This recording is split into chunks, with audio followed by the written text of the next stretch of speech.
کسی مسلمان کو گالی دے کے تکفیر کر کے کافر قرار دے کے دعوت نہیں پہنچائی جا سکتی. اللہ کے نبی صلی اللہ علیہ وسلم نے غیر مسلموں مشرکوں کو دعوت دی تھی تو وہ بھی دیکھ لیں کتنے آسان انداز سے دی تھی. اور یہ جو آیات نازل ہوئی نا کہ ومن احسن قولا ممن دعا الی اللہ، کہ کون ہے جس کا سب سے بہترین انداز ہے دعوت دینے کا کہ اللہ کی راہ میں بلائے. کیونکہ اللہ کے نبی صلی اللہ علیہ وسلم کن کو دعوت دیتے تھے؟ غیر مسلموں کو. جب حضرت ہارون علیہ السلام اور حضرت موسیٰ علیہ السلام فرعون کے پاس جا رہے تھے نا، فرعون کے پاس جا رہے تھے اسے تبلیغ کرنے کے لیے، تو رب العالمین نے قرآن میں لکھا ہوا ہے، حکم دیا فقولا لہ قولا لینا، جا کے نا اس سے نرمی سے بات کرنا، آسان طریقے سے دعوت دے. فرعون کو دعوت دینا.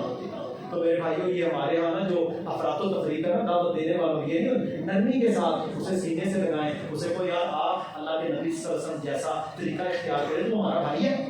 یہ طریقہ ہے.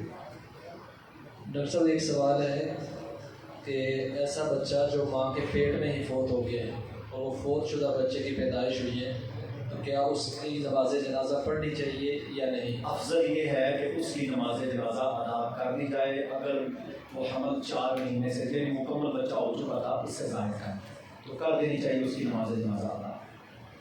دوسرا اسی اور اس میں ظاہر ہے اس نماز جنازہ میں زیادہ تر دعائیں اس کے پیرنٹس کے لیے ہوں گی. اللہم ثقل بہ موازینہما واعظم بہ اجورہما، ساری دعائیں ان کے لیے ہیں. یا اللہ انہیں اچھا نہیں بدل صبر عطا فرما، تو پڑھ دینی چاہیے. ہمارے ہمارا لوگ کہتے ہیں لفافہ لاؤ جسے پھینکنا، وہ بھائی پوری جان ہے.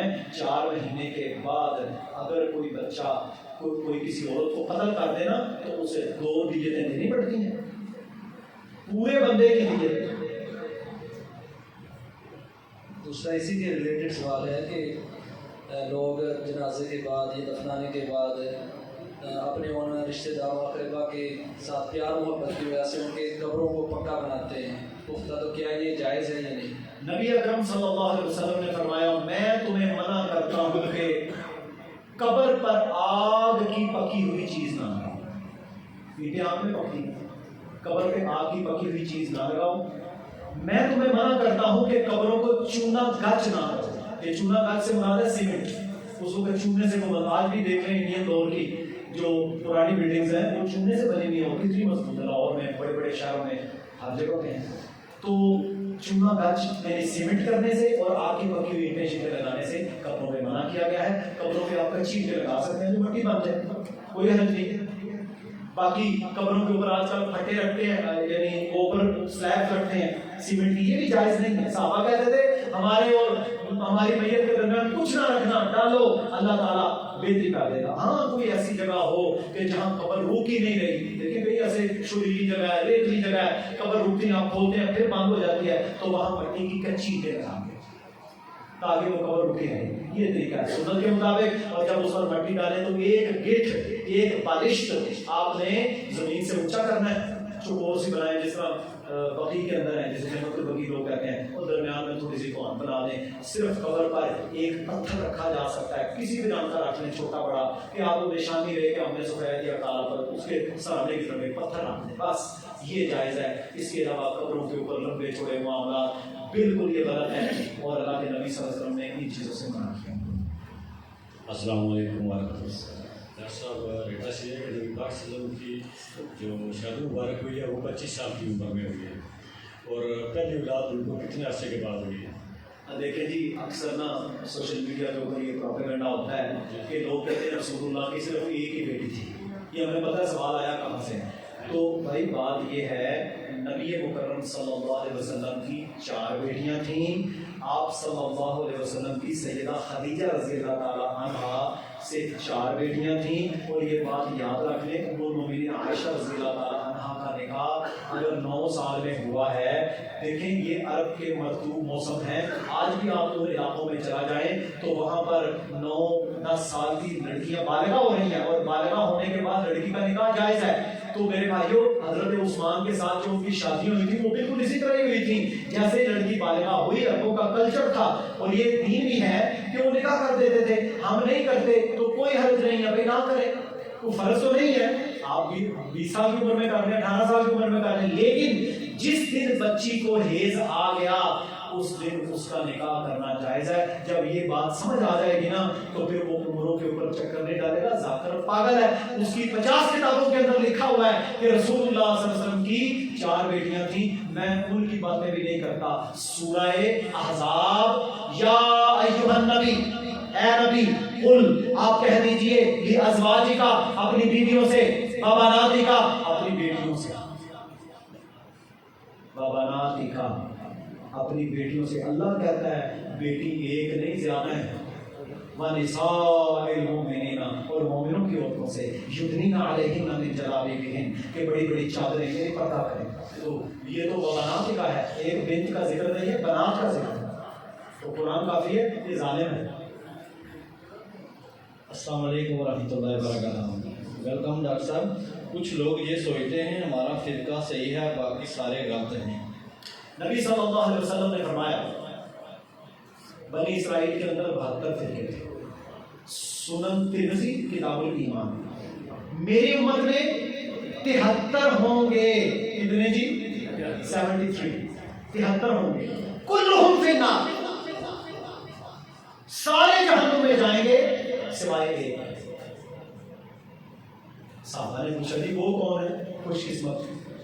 فرمایا ما انا علیہ اليوم واصحابی, جس دین پر آج میں اور میرے صحابہ ہیں, جو اس دین پر چلے گا وہ جنت میں جائے گا. کسی کا نام نہیں ہونا.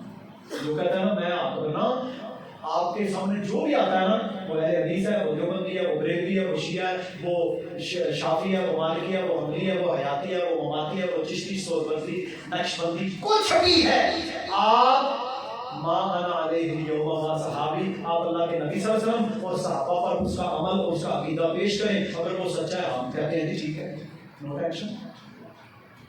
ہمارے پاس کسوٹی تکڑی موجود ہے, تکڑی کسوٹی موجود ہے, اس پر پیش کریں. جی السلام علیکم. علیکم السلام. سر جیسا کہ ہمارے اس معاشرے میں آج کل ہر بندہ ایک دوسرے سے ناراض ہے. بھائی بھائی سے ناراض ہے, بہن بھائی سے ناراض ہے, فیملی میں ساتھ کافی ساری کرائسز ہیں. ایک تو ٹائم لمٹ بتائیں کہ اس کتنے ٹائم میں وہ راضی ہو. اگر اس ٹائم لمٹ میں وہ راضی نہیں ہوتا اس کا کوئی نقصان کیا ہے؟ کس چیز کا جی؟ راضی ہونے میں. ایک بندہ ایک دوسرے کے ناراض ہوتا. ٹھیک ہے, دیکھیں جی بات یہ ہے 3 دن سے زیادہ کسی کے ساتھ ناراض ہونا جائز نہیں, حرام ہے, بالکل حرام ہے. رسول اللہ صلی اللہ علیہ وسلم نے فرمایا جو 1 سال تک کسی سے ٹوٹا رہا, ناراض رہا, گویا کہ اس نے اس کو قتل کر دیا. اتنا بڑا جرم. اور فرمایا ہر سوموار اور جمعرات کو لوگوں کے اعمال اللہ کی بارگاہ میں پیش کیے جاتے ہیں. ان لوگوں کے اعمال کو اللہ حکم دیتا ہے روک لو. کون قطع ہے نہیں کرنے والے. سوچا جی مانن جیون ختم ہے, کس نے رشتہ نہیں دیا, کس نے رشتہ نہیں دیا, کس نے مجھے یہ دیکھا تھا, کس نے مجھے مونڈا مارا تھا. او بھائی بات غلط بات ہے, مت قطع تعلق ہی کریں. صرف ایک گنجائش ہے, اگر کسی کی وجہ سے آپ کے دین کا نقصان ہے, ایمان کا نقصان ہے, اور آپ اللہ کے لیے اس سے ٹوٹ جاتے ہیں کہ یار اس وجہ سے تو میں غلط کاموں میں مبتلا ہو رہا ہوں, تو جائز ہے. اس کے علاوہ جائز نہیں ہے چھوٹی موٹی خاندانی باتیں, لیا وغیرہ وغیرہ, بالکل جائز نہیں ہے. آپ دیکھ لیں آپ کا سوموار والے دن عمل جائے گا اللہ کی بارگاہ میں جانے کو بھی آپ چاہے حدیث راؤلہ بنے بیٹھے ہیں. تو اس لیے بالکل رشتے مت توڑیں. اور فرمایا جو بندہ یہ چاہتا ہے نا کہ اس کی زندگی میں اور رزق میں اضافہ ہو, اسے چاہیے کہ صلہ رحمی کرے, رشتوں کو چھوڑے. السلام علیکم ورحمۃ اللہ وبرکاتہ. ڈاکٹر صاحب سوال ہے سگریٹ اور مسواک کے حوالے سے. یہ جو ہم مسجد میں ساتھ لے کر آتے ہیں کیا یہ نماز میں خلل پڑتا ہے یا یہ حرام حلال ہے؟ دیکھیں جی سگریٹ, مسواک یا کسی بھی قسم کے یہ جو عام نشے ہیں یہ حرام ہیں. شیخ ابن باز رحمہ اللہ لجنہ سعودیہ کی ان کا بڑا تفصیلی فتویٰ موجود ہے, کہیں گے تو آپ کو بھیج دوں گا. موٹی بات ہے, پہلی بات ہے ہر نشہ دینے والی چیز حرام ہے, حدیث ہے. اور یہ جو سگریٹ ہے یا نسوار ہے اس میں نکوٹین کے علاوہ کئی نشے ہیں, چاہے تھوڑا دے یا زیادہ دے, پھر یہ زہر ہے. فرمایا اپنے آپ میں نقصان نہ ہوتا. فلا تلقوا بأيديكم إلى التهلكة لا تقتلوا أنفسكم, اپنی جانوں کو قتل نہ کرو. یہ تو قتل ہے, کینسر ہے سیدھا. اور پھر فرمایا فضول خرچی کرنے والا کون ہے جی؟ شیطان کا بھائی. تو سگریٹ پینا فضول خرچی نہیں ہے. 200 روپے کی گولڈ لیف کی یا 300 کی ڈبی آپ لیتے ہیں, یہ 300 روپے روزانہ اگر آپ صدقہ کریں تو کتنا پیسہ بنتا ہے؟ کتنا پیسہ بنتا ہے مجھے نہیں پتا جی. ہم نے تو 500 کی ڈبی میں, اور بندے ایسے ہیں 200 پی جاتے ہیں گولڈ لیف پینا, اور جناب ادھر سے سعودیہ لے کے جاتے ہیں, وہ پکڑ کے اندر جاتے ہیں. تو یہ بے وقوفی ہے, بالکل حرام ہے, اس سے بچنا چاہیے. جان کا قتل, مال کا ضیاع, صحت کی بربادی. اور پھر یاد رکھیں آپ کے بیوی بچے جو گھر میں بیٹھ کے سنتے ہیں ایسے, وہ بھی کینسر کے لیے تیار ہیں. کیا ضرورت پڑی ہے یار؟ پھر بدبو. رسول اللہ صلی اللہ علیہ وسلم نے فرمایا ہماری مسجد میں وہ بندہ داخل نہ ہو جس نے کچا پیاز یا لہسن کھایا ہے جب تک اس کے منہ سے بو نہ چلے جائے. پیاز حلال ہے یا حرام؟ لہسن حلال ہے, تھوم حلال ہے یا حرام؟ حلال. ہم سارے کھاتے ہیں, ہمارا سالن ہی نہیں پکتا جب تک نہ ڈالا جائے. لیکن کچا اسمیل کی وجہ سے رسول اللہ نے منع کیا. تو سگریٹ کی کتنی بو ہے. میرے پاس کئی پیشنٹس آتے ہیں, یقین کریں ان کے جسموں سے نہ بھی میرا ہو تو وہ آ رہی ہوتی ہے سگریٹ. تو بھائی یہ گندی چیز ہے, اس سے بچیں, صحت بھی بچائیں, مال بھی بچائیں, اور اس کو اللہ کی راہ میں خرچ کریں, صدقہ کریں, یہ خیر کام ہے. ڈاکٹر صاحب ایک سوال یہ ہے کہ کیا گھر کے اندر شوقیہ طور پر کتا رکھنا جائز ہے یا نہیں, اور اس کا کیا گناہ ہے؟ نبی صلی اللہ علیہ وسلم نے فرمایا جو گھر میں کتا رکھتا ہے روزانہ اس کے اجر میں سے 1 قرات کاٹ لیا جائے, کم ہو جاتا ہے, بہت پہاڑ چڑھتا. اور جو بندہ کسی کی نماز جنازہ ادا کرے اس کو 1 قرات اجر ملتا ہے, جو دفن بھی کرے 2 قرات. جس گھر میں کتا رکھا جائے 1 قرات اجر روزانہ اس کا کٹے گا. ہاں آپ اپنے گھر کے باہر حفاظت کے لیے, اپنے ڈیرے پر, اپنی کھیتی باڑی جانوروں کی حفاظت کے لیے, فیکٹری کی حفاظت کو رکھ سکتے ہیں, لیکن گھر میں نہیں رکھنا. جس طرح یہ گھروں میں انگریز اور غیر مسلم کفار کتوں کو, اور میرے بھائیوں وہ پلید ہے. نبی صلی اللہ علیہ وسلم نے فرمایا کتا جس برتن میں منہ مار جائے 7 بار اس کو دھو, اور اس کو 1 بار مٹی کے ساتھ دھو. ایسا بیکٹیریا اس میں ہوتا ہے کہ وہ کل کر سکتا ہے آپ کو. تو یہ گندگی ہے, اس کو گھر میں نہیں رکھنا. ہاں حفاظت کے لیے ڈیرے پر, اپنی زمینوں پر جانوروں کو رکھ سکتے ہیں. السلام علیکم ورحمۃ اللہ وبرکاتہ. ڈاکٹر صاحب میں پوچھنا چاہتا ہوں جو لوگ میلاد مناتے ہیں ان کی مساجد میں جانا کیا منع ہے؟ دیکھیں جی, ہم نے وہی بات کی ہے, تعاونوا علی البر والتقوی, نیکی اور خیر کے ساتھ کے اندر آپ سب کے ساتھ تعاون کریں. ولا تعاونوا علی الاثم والعدوان, گناہ برائی میں تعاون نہیں کرنا. دیکھیں جی سنت نبوی کی مخالفت نیکی ہے کہ گناہ؟ جھنڈیاں لگی ہوئی ہیں, شرکیہ کلام ہو رہا ہے, جلوس نکلتے ہیں ہمارے بازاروں میں, دیکھیں نا بڑے بڑے شہر, کیا ہے نہ ظہر نہ عصر نہ مغرب نہ عشاء. بیت اللہ کے میرے بھائی ہوٹل بنے ہوئے ہیں, لوگ جناب طواف کر رہے ہیں, اور جناب خواتین بے پرد موٹر سائیکلوں پہ بیٹھ کے دیکھتی ہیں, نالیوں کے اوپر طوطا پہاڑیاں بنے. کیا ہے یار یہ دین ہے؟ بالکل یہ سنت نہیں ہے. تو یہ سارے کام اللہ کے نبی نے تو سکھائے نہیں صلی اللہ علیہ وسلم. پھر بھی اگر اس ٹاپک کو اور آپ آگے بڑھائیں تو بات یہ ہے رسول اللہ صلی اللہ علیہ وسلم کی پیدائش کا دن ہے سوموار کا, اور سوموار کے دن اللہ کے نبی صلی اللہ علیہ وسلم نے روزہ رکھنے کا حکم دیا. روزہ رکھنا نہیں, سال میں 1 دن مناؤ تو موجہ کرو, دوسرے کہتے ہیں 10 دن اپنا پیٹ پھوٹ لو دوبارہ. ایسا نہیں, دین پوری زندگی پر نہیں. السلام علیکم, میرا نام عبدالرحمان علیف ہے. میرا سب سے سوال یہ تھا کہ 12 ربیع الاول کی تقریبات میں ہمیں یہ حدیث بتائی جاتی ہے کہ قیامت کے روز 72 فرقے ہوں گے اور ان میں سے ایک فرقہ جنت میں جائے گا, جبکہ قرآن میں دیکھا جائے تو اللہ تعالیٰ فرماتے ہیں کہ اللہ کی رسی کو مضبوطی سے پکڑے رہو, وہ تفرقوں میں نہ پڑے. اور جبکہ صحیح حدیث ہے کہ قیامت کے روز 72 فرقے ہوں گے جن میں سے ایک گروہ یا جماعت کی صورت میں لوگ جنت میں جائیں گے. میرا سوال یہ کہ وہ گروہ جماعت کون سی ہوگی؟ دیکھیے یہ میں پہلے بیان کر چکا ہوں. پہلی بات تو یہ ہے کہ اللہ کے نبی صلی اللہ علیہ وسلم نے فرمایا ہمارے اندر 73 ہوں گے, 72 بنی اسرائیل میں تھے, ہماری امت میں 73 ہوں گے, 72 جہنم میں جائیں گے. یعنی آپ نے ناپسند ہی کیا فرقہ بننا, لیکن بنے گا. یہ ایک تقدیر کا فیصلہ اللہ نے بتا دیا ہوگا, لیکن یہ پسندیدہ عمل نہیں ہے. پسندیدہ عمل کیا ہے؟ واعتصموا بحبل اللہ جميعا ولا تفرقوا ولا تفشلوا وتذهب ريحكم. مت